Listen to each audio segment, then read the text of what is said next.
All right, we're live. Linda, welcome to Focused Free Fit. How are you today? I'm doing great. Thanks for having me on your show, Frank. Absolutely. So, really excited about today because I'm passionate about this topic and I want to help as many people as possible. And I think that together today, having our conversation is going to help many people.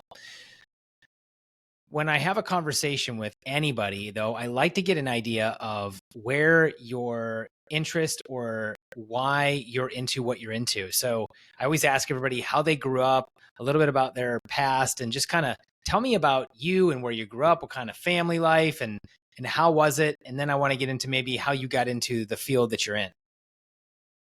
Sure, of course. So I grew up mainly in Colorado, the Front Range of Colorado. My earliest memories have beautiful sunsets and walking through fields and mountain adventures. And that's kind of where I grew up. But I lived in a middle class family, and we didn't talk about money very much, and that's part of my story. So I can get into that more. And now I live in Illinois, and I'm a financial planner, but I help people separately from that business. I help people with their money mindsets. Gotcha. So I think you said something really interesting there, that your family didn't talk about money. And I find there's a lot of people who grew up in that atmosphere. I was one of them, really. We didn't really talk about money, not for any reason other than it just wasn't talked about. It was maybe between my mom and my dad, and that was it. And, so I'm curious, do you find that that's very common? You're in the space. Do you find that that's common? And how does that affect your money mindset, whether your family does or doesn't talk about money? Do you find there's a similarity? Which one's better? And just talk about that a little bit. Yeah, it does make a difference whether your family talked about money or not, because it has to do with like your comfort level about money. And our biggest fears in life are the unknown, right? That's why death is such a scary thing to talk about, is because it's unknown. You know it's going to happen to you and to everyone that you love, but you don't know when and you don't know how, and it's just really scary. And you don't want to imagine what would happen when that happens, when a person's gone. And it's kind of the same thing with money. Is it's so scary to think about, like, how you're going to get money, how you're going to live through money, and talking about it can cause so much stress. It's a big stressor in people's lives. And everybody does wants to stay away from stressful things, so they naturally go towards not talking about it because it can be stressful. And the people that grow up in houses where money is talked about, it can actually be negative in some ways too, depending on how it was discussed and how it was talked about. If you grew up in a house where people were arguing about money all the time, then your money story and the beliefs that you have about money are going to be negative. So that might actually create a worse mindset for you when it comes to money if you had that negativity. But growing up in a household where we didn't talk about it, I didn't really understand much about money. I mean, there were money lessons. It's not like I didn't have money lessons that my parents taught me. It's just that, my idea of what was going on with money in my house was kind of like, I thought, we were living paycheck to paycheck, and I knew that there was money coming in and money going out, and I knew that if I wanted to do something, there was some thought that went into it. It was not just like, oh, hey, I want to go take this class, and then they were like, oh, just go do whatever you want, writing checks here and there. It was like, no, can we afford to do this or whatever? There was like some thought in there, even though it wasn't actually talked about out loud. You know what I'm saying? Yeah, no, it makes sense. So, where do you start? I mean, so let's say that you wanted to, let's say we took my life, your life, right? And we had this middle class upbringing. What should it look like? What should it have been? What is the best way to start having that money conversation? Let's say with children, right? I have a young child. He's 7. He's going to be 8. So what does it make sense to talk about, and how do you have that conversation so that it is the right type of conversation? So I think that There's not really an exact answer to that, but I Yeah. think that a big piece of it is our feelings about money. Because if you think about, if you're talking to a child and you're teaching them, you get money, you have a piggy bank. Maybe one piggy bank is for spending and one piggy bank is for saving, or even one piggy bank might be for charity, right? So you can be like, I have these three buckets that we're putting money into. Um, and then talk about, the feelings that they're having while they're saving that, not just the monetary thing, right? Because then you can understand like how the child's feeling or somebody's feeling when they're putting money away for saving. Like, are they, because if you don't have that conversation and you're saying like this money you're saving and the child is feeling inside, like, I'm putting this money in here that's mine, but I can't ever use it, then maybe they're thinking of saving in a negative way. And maybe that will carry on with them for the future. And then when they're older and they have more control, they're like, I'm not going to save because I have negative feelings on that, Yeah, because to me right. that was a Because it's negative gone. thing. They're not allowed. It's like a punishment. But yeah, right. So if you don't have the conversations about how it's making them feel, then then you can be teaching them something that you weren't intending to teach. And then when you're talking about like, okay, this is the money that you can spend, and you're saying that here's money that you can spend, and then they save it up and then they just go and spend it, you know, have conversations like, did you just spend it all on candy and now like it's you ate your candy and it's gone and you have nothing to show for that money? Or did you save it up to buy, a new bicycle, or like something that's tangible where you're like, you're proud and you can show people like, this is what I saved up my money for. And how does that make you feel? Because then I think you can start to build like good habits in the sense that you're spending money on things that mean something rather than things that are just giving you immediate satisfaction or gratification, and not being something that is going to serve you longer than that moment. And so, let's talk about habits. You mentioned habits. So, what are some good habits? I mean, we all know the stories of how most people in America don't have enough money for savings. They don't have, $1,000 in their account.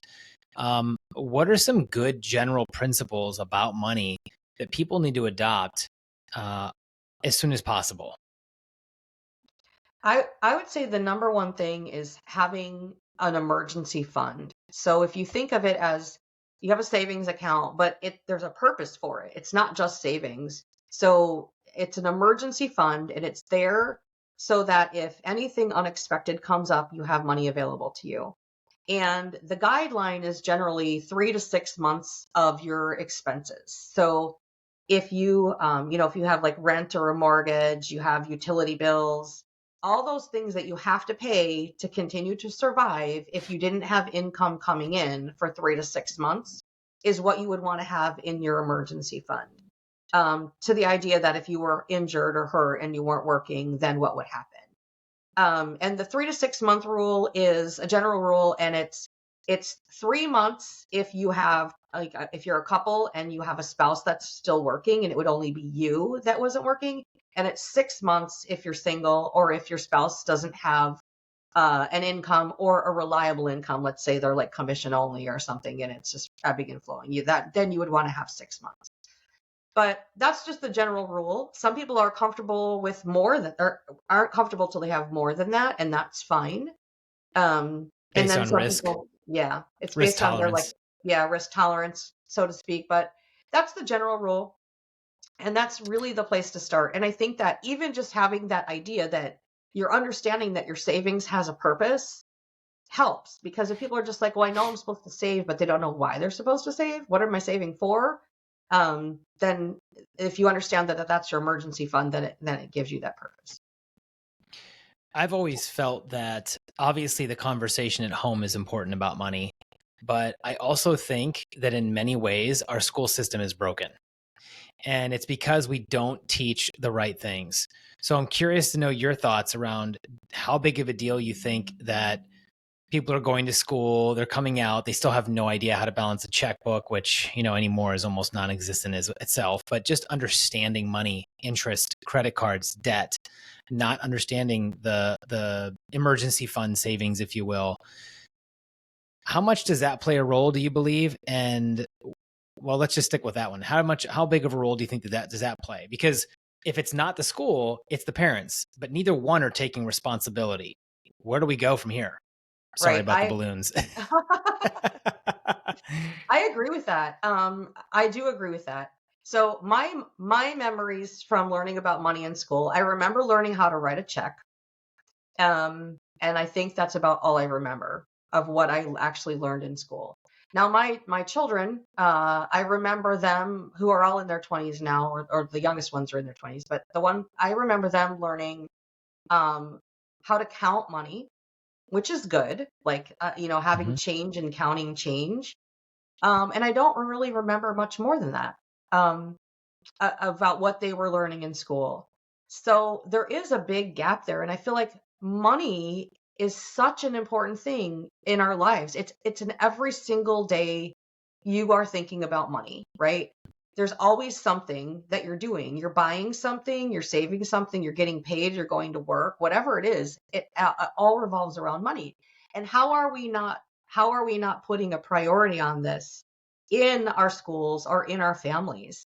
Um, and I think it goes back to that, like, it's such a stressful conversation, right? It's just stressful because people are always worried about what that looks like, or they feel like it's a privacy issue where they don't want people to know how much money they have or they don't have. There's just such a taboo around the topic to begin with. And I do think that, as far as like reconciling a checkbook or balancing a checkbook, that's important, but now everything's so electronic, like it Yeah. kind of it kind of happens that way. But and and like when you talk about budgeting, I don't like to use the word budget. I like to use the word cash flow, right? Because budget has a negative connotation in itself, right? Where you think that, oh, budgeting, I'm going to have to cut back, I'm going to have limits, I'm going to have barriers. But when you talk about cash flow, you're like, I got stuff coming in, I got stuff going out, and it's much more positive sounding. Yeah. So I like to talk about cash flow and have people understand like that a negative cash flow is bad and a positive cash flow is good. Um, and I think just understanding that concept. And then I know you mentioned credit cards too. With credit cards, the biggest thing with them is people understanding that they can have a really good purpose in building your credit and giving you a tool to use in your finances. But where people get stuck is if they carry a balance, and if they are carrying a balance and then they're only paying a minimum payment, their minimum payment's probably not even going to cover what their interest is. So they're actually just going to keep growing their debt, and they're going to end up in a really tricky place. So using credit cards responsibly would be something that could be taught and really make a difference too. I agree with everything you said. So how do we go? Where do people go? I mean, I just feel like I'm agreeing with you. I talk to my clients when I coach them about cash flowing their life, right? So how quickly can you get from where you are to cash flowing your life to where you don't have to do anything tomorrow, right? So how do you create that life for yourself? And there's a lot of different ways to go about it. Without getting into specifics, where do people go to help themselves learn about something like this? Because it's not in school, they weren't taught by their family, and now they have credit cards, debt, and they're just making their paycheck, right? They might have a couple $100 a month to have extra. And so where are the principles? I know you talked about reserves, which I agree, having 3 to 6 months, right? Where do they go then from there? And is it a Dave Ramsey? Is it a something simpler? Is it, what kind of core principles can they, or where can they go to be like, okay, I need to get serious about this. Where do I go? Right.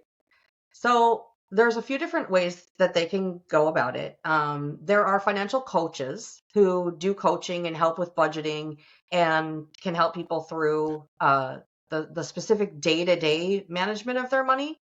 And then there's financial planners and financial advisors. Financial planners do like usually comprehensive planning, looking at all aspects of a person's finances, which does not include just their accounts. It can include investments, it can include insurance, it can include, all of those things that go in, like your cash flows and everything. At financial advisors, and there's all different types, right? So financial advisors sometimes will just focus on investments only.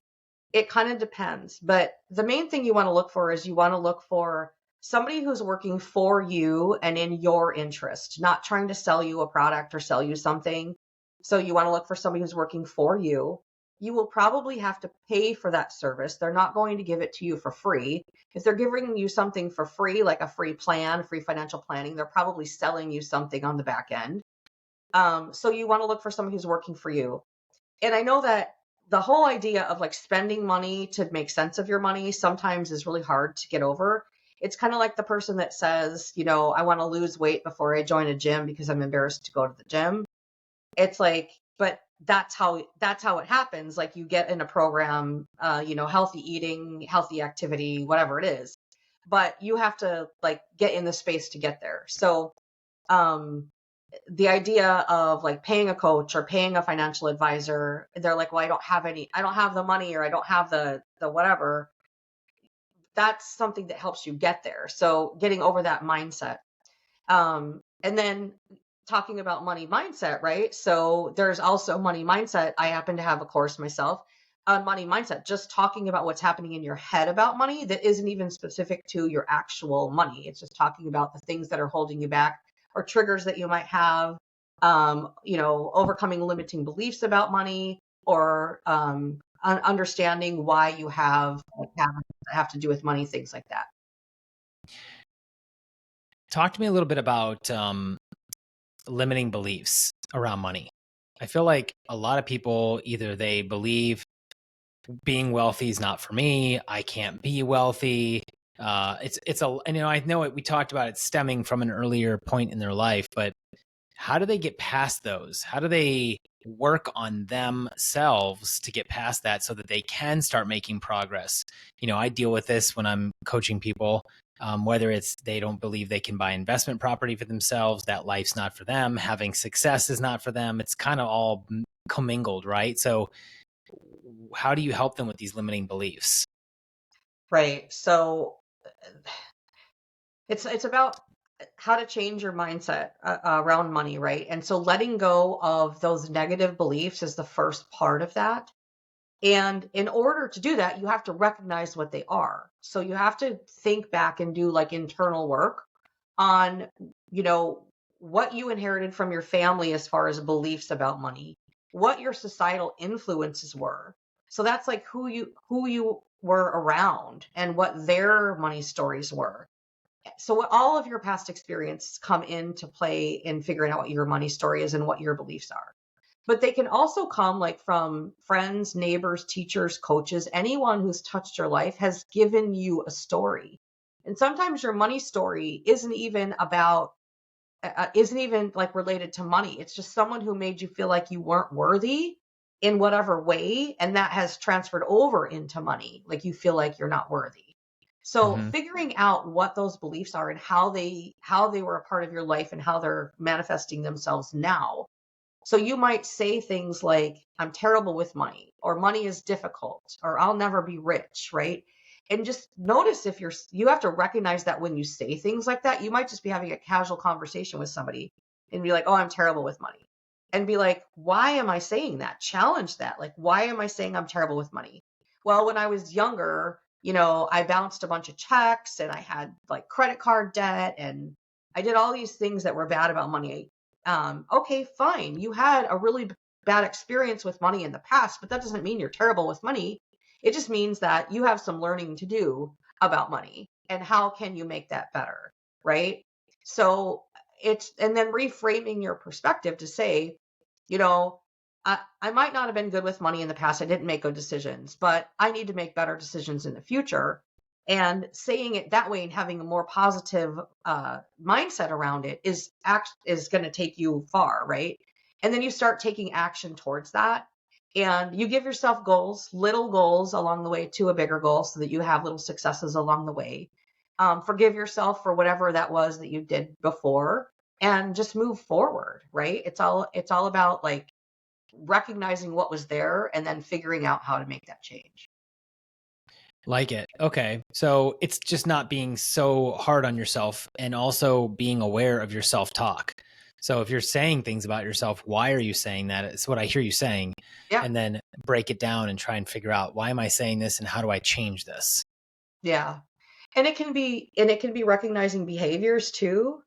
Like if there's a lot of people that spend like shop when they're in a bad place. They've had a bad day, like, oh, I'm gonna go get a little endorphin rush. I'm gonna hop on Amazon and buy some stuff, right? So recognize it. Be like, do I really need this, or am I like self-soothing myself by buying something?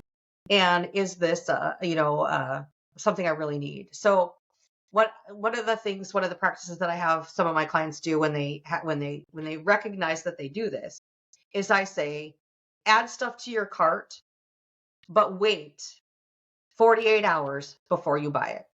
And then ask yourself, or add it to a wish list on Amazon rather than directly to your cart. Just add it to your list, because you can get an endorphin rush from adding stuff to your list.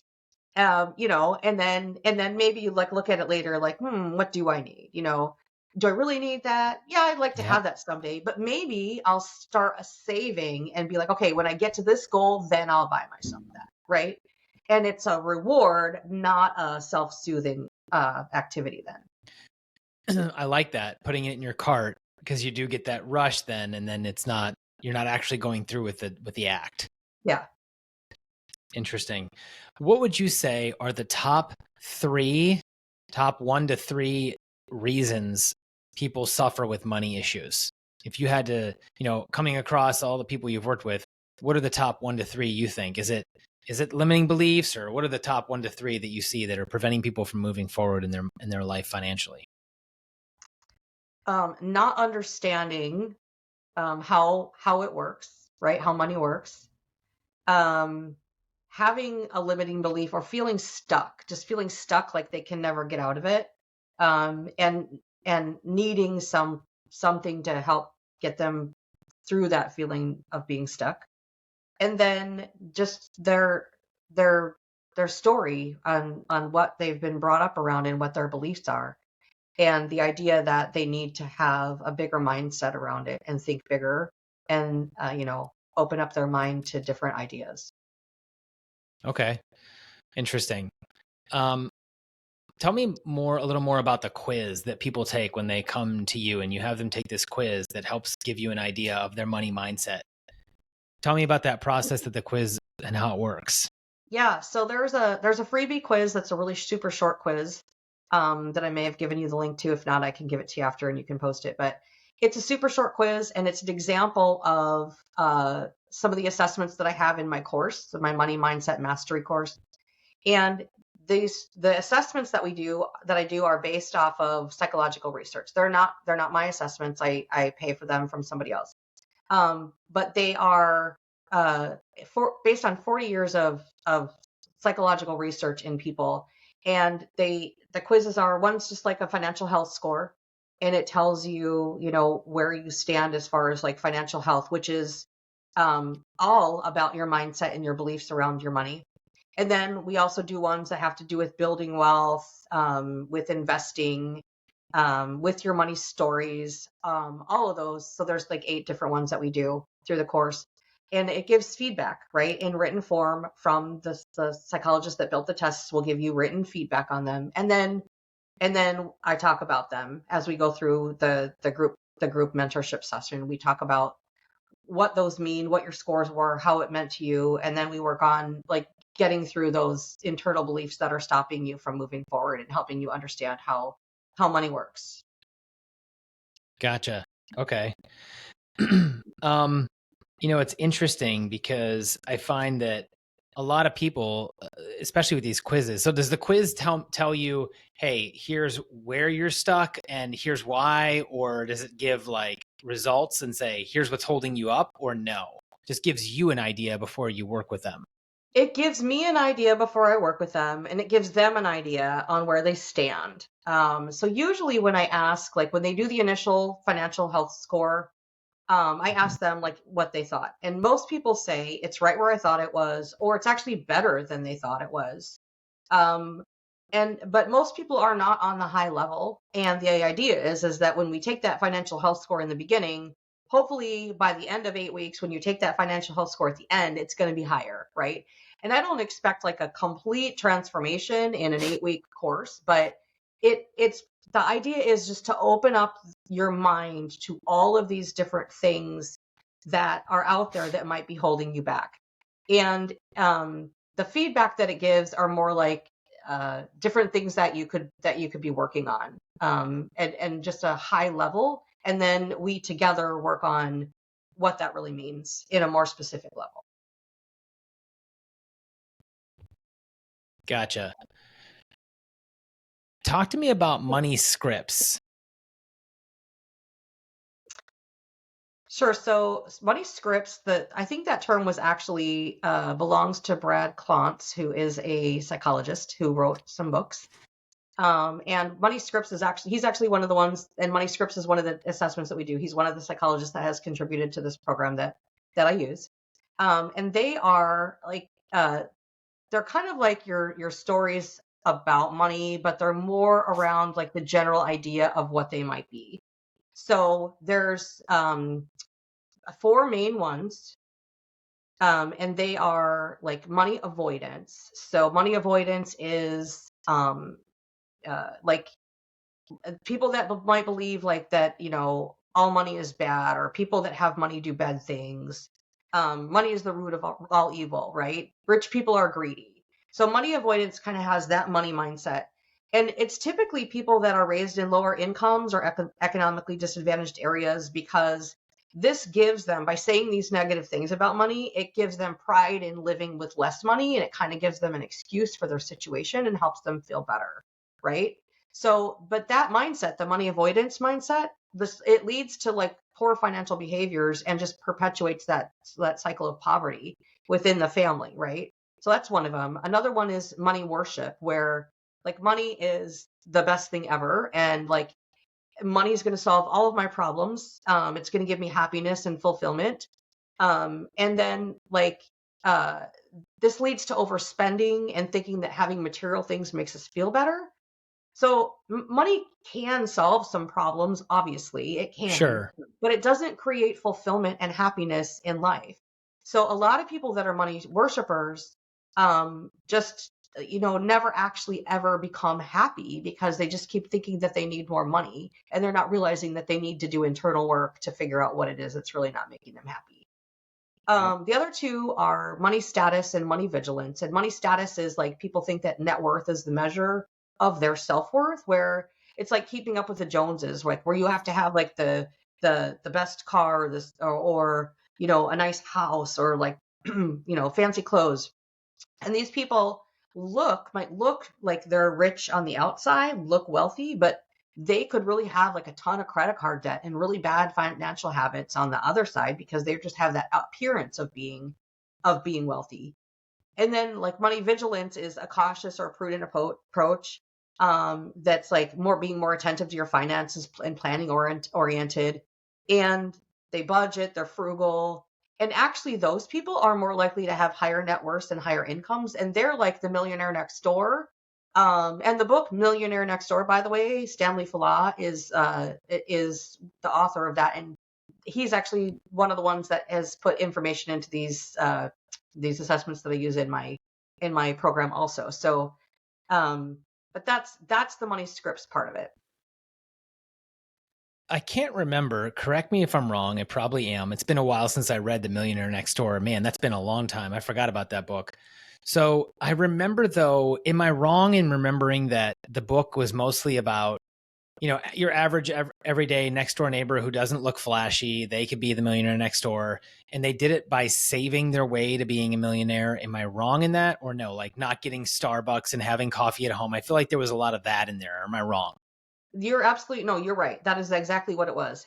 That book was his study on the money vigilant. The way that Brad Klontz describes the script of money vigilance, that book, The Millionaire Next Door, was specifically about studying that population. So it only speaks to how those I people in gotcha. that population got there or lived or whatever. That's what that whole book is Okay. all about. Yeah, that's who he Okay. was It's not studying. about like this is the way to do it. It's about this subsector of people that build wealth. This is how they do it. That's what it Yeah. was.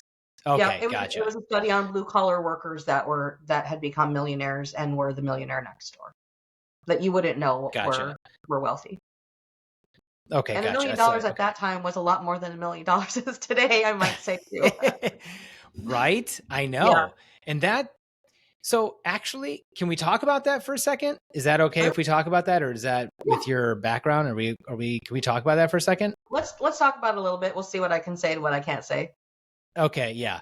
So in today's world, what would be I mean, now we have devaluation of the dollar, right? Because of Yeah. inflation and some other things that are taking place. Um, there used to be an equivalent, there used to be a percentage that was used in the industry of, hey, this is a percentage of your money that you're going to need or be able to live off of without running out of your money. I think it was 4%. Is there a number that is used now that's more accurate? Is it 3? I'm guessing it's gone down, but I don't know. Is there a number that's used as a rough estimate nowadays? And because of the devaluing of the dollar, how has that affected your industry and what you say to people? Yeah. So the general industry rule is still 4%. It has not changed. It's still considered to be the safe withdrawal rate, but it's super important that everybody work with their own specific finances and circumstance to decide if that is the Yeah. proper rate for them. But that is the industry standard still. Um, but And if you look at yeah, can you go ahead. explain what we're talking about? Because some people may not know what we're talking about, the 4%. Can you explain it just so they understand it? Or I can, but just I want to make sure they understand what we're talking about. Yeah, so I think I'm all right to say that. So for the Okay. listener, because I'm Yeah. also a financial planner and I'm not Yeah. speaking to that right now, there's Yeah. certain things that I can't say, but I think this is a general rule that's public, Yeah. so it's not specific to anybody's finances or anything. Yeah. I think I'm okay. So the 4% rule is saying that like if you save up money for retirement, you're building a mountain of wealth. So you're going up the mountain, you're building your wealth, you have this giant amount of money, hopefully, right? And Yeah. then retirement comes and you have no income coming in anymore. So you're not going to be building any more money, but you need to get down the mountain safely. Like, how am I going to spend the next 20 years, 30 years, however long my retirement's going to be? How am I going to spend that getting down my mountain of money? Because you're going to be spending your money because the money that you saved is now your income for retirement. And the idea is that if you take 4% of that amount of money every year, that theoretically you would not run out of money as long as you kept it invested properly. And there's different ways to use the 4% rule also, and this gets super complicated. But the idea is that that's the basic concept. You build the money, you take 4% out every year, and then hopefully everything goes good and you don't ever run out of money before you're gone and your retirement is over. That's the I've idea. always used it as a reverse engineering play. So backing into, okay, if I need to live off of $200,000 a year, I need that every year. What number is 4% of what number is 200,000 4% of? And that kind of gives you a back end number for what you need to have when you retire, roughly. I mean, that's probably not the best way to do it, but seems to make the Yeah, most sense if you follow that 4% rule. that works. You need to build in inflation in there too, though. So, Yes. everybody Yes. kind of use like 2.5% as the general inflation rate. I think maybe 3% is more accurate right now. Obviously, we're experiencing inflation higher than that at the moment, but still, as a general rule, if we look at history, 2.5 to 3% would be the amount that you would want to inflate that by.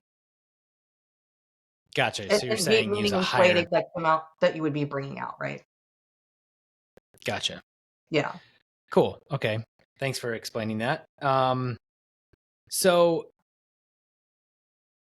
I always say to my clients that where focus goes, energy flows.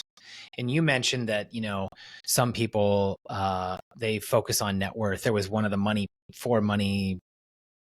whatever you just talked about. I forget. Yeah. Sorry for Money the lack first. of a Yeah. better term, but I think there is some benefit. Obviously, it's not the most important thing in life, clearly, but how much attention should you spend on your net worth and tracking it to make sure that you're doing the right things with your money? So I think that you should be my personal opinion is Yeah, yeah, yeah.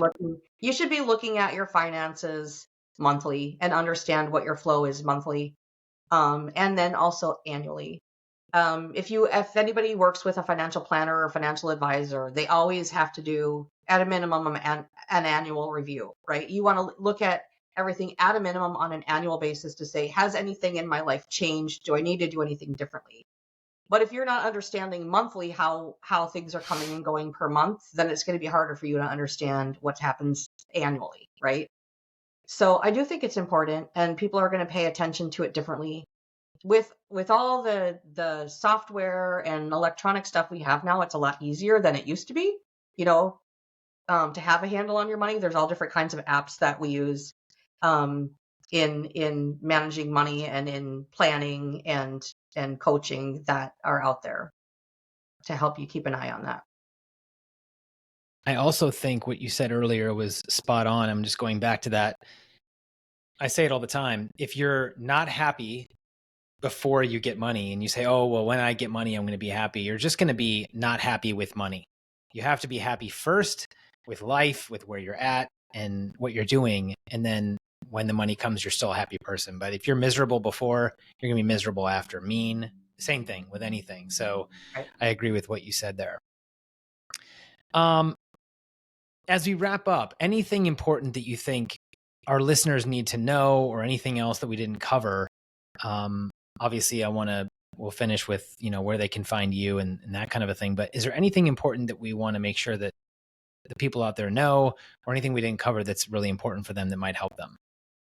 I think the main thing is that if you're feeling stuck or you have stress over money, there's something out there that will help you. There's somebody and something. No matter how little you have, how far in debt you are, how much money you have, because even having money can be stressful. Inheriting money is super stressful. And understanding how that works if you haven't had money before. Everybody has a different money situation, but there is somebody out there who can help you. And be wary of stuff you read on the internet. Make sure that you find someone who's working for you and not for themselves. And I think that would be the one message I would like to get across. I like it. I can absolutely vouch for that. I have a team of people, and if you don't have a professional on your side to help you with your money, you need that, because you need to obviously be aware yourself and do some self-studying for sure, but you need people that can help you and that are professionals in those areas: attorneys, CPAs, financial planners, all the people that can help you and understand where you need to be, what you need to be doing. So that's huge. I agree. Yeah. Where can people find you? Where can they find you, and where would you like them to go? They can go to my website at mindsetandmoney.com. And there's a special on there if you do /pod. There's a freebie download, the 14 habits of successful people, and the super quick little money mindset quiz, and then an offer for my course if you're interested in that. But that'd be the best way. And from there, you can connect with me on LinkedIn or find me on social media. I love it. And we'll put the link to anything you have in the show notes as well. So if anybody has any questions, the links will be in there. And obviously everybody knows they can, if they need to reach out to me, frankhereda.com, and they have all the details of the YouTube channel. Linda, I appreciate it. Thank you so much. It's been a pleasure. And, maybe we'll do another episode in the future. I appreciate it though. Sure. Sounds good, Frank. Thank you so much for having me on. All right, everybody. We'll see you on the next episode. Take care. Bye.